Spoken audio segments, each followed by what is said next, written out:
Behind the Shades.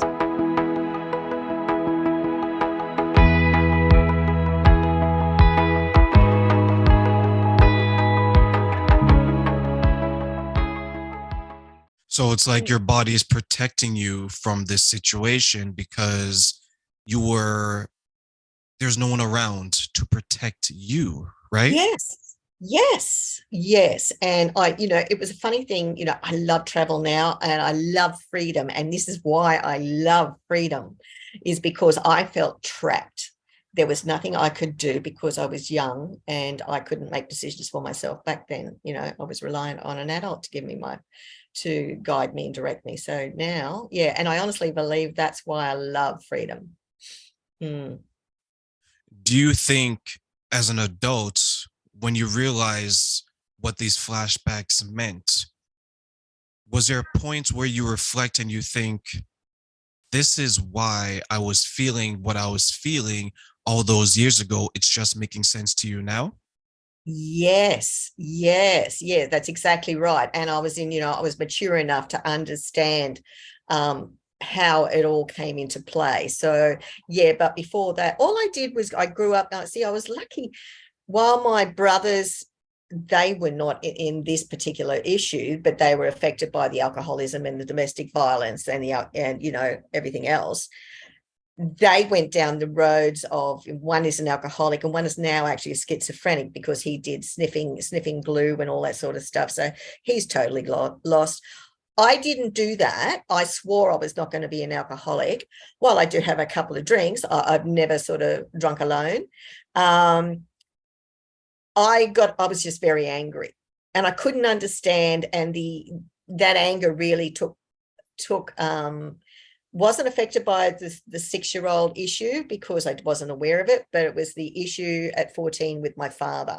That's when things changed. And I was just a very angry person. My nickname from my ex-husband was Dragon Lady. So very apt. But yeah, I just carried a lot of anger unbeknownst to me. How do you think this anger played out in the relationships that you were having during that time? Yeah, it played a big role. 2 marriages. I'll have to say that the first one probably was very much about the anger, and because the older I got, the worse I got. I think it was a case of, I believe too that spirit keeps sort of a lot of it down, so you can cope with looking after your kids and and bringing up another generation and things like that. And as the kids get more independent, that's when things started bubbling up. So the anger was very much an issue, but I noticed more that when in the relationships that there was a real love. They really loved me. So that's why it sort of wasn't an instant thing. But with friendships, I remember pre-14, I had a big circle of friends, huge circle. We had parties all the time. My father allowed us to have parties to keep us home and keep an eye on us. No alcohol. But yeah, it was great. We socialized a lot. But I noticed after 14, when the disaster with my father hit, I fell off his pedestal. It changed. I could attract lots of friends, but then 6 weeks later, they didn't want to know me. And I realized what it was. I believe now that it was a case of, well, I'm going to hurt you before you hurt me because of what's been happening over my life. So I really noticed it with socializing with people. It was the friends because they could choose to come and go. So yeah. I believe our trauma shows itself in so many different forms when it comes to our body. Like you can actually, some people show it physically. They have Mm, the scars, they attempt bodily harm to themselves, right? yeah. And then Yeah. some other people, it stores itself within the body, but it's more mental. It's harder to Yeah. see, Yeah. right? And then Yeah. some people will have the emotional side where they have that distance between people, right? At one point, like you mentioned, they're attracting all these friends and they're the talk of the town, right? They're Yeah. that person that everyone wants to be Yes. around. But Yes. then to protect themselves in a way that they didn't have protection before, they would always push those people away unknowingly to themselves. Correct. Yes. Right. So Yes. when you Yeah.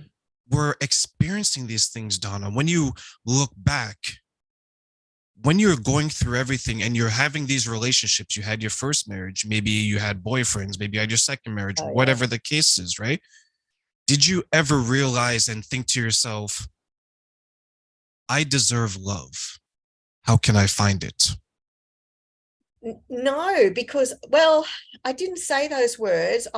It was just a case of, why are they not hanging around? What is it I'm doing that they don't want to see me anymore? Why is it, they liked me a couple of weeks ago and now they don't want anything to do with me? Why am I not getting invited? And then there are those who are brave enough to say, you need to meditate. This is going in there later on in the years. So I just had that same thing. And I would just go, like my life, because there were so many things that happened. It was a case of, well, can't dwell on that. Move on. You got to keep work. You got to get your life forward. So I would just brush it off. I would ask myself that question and then go, well, I can't do anything about it. Just keep going. So I didn't look any further. And maybe that's why the anger was just building and building and building inside.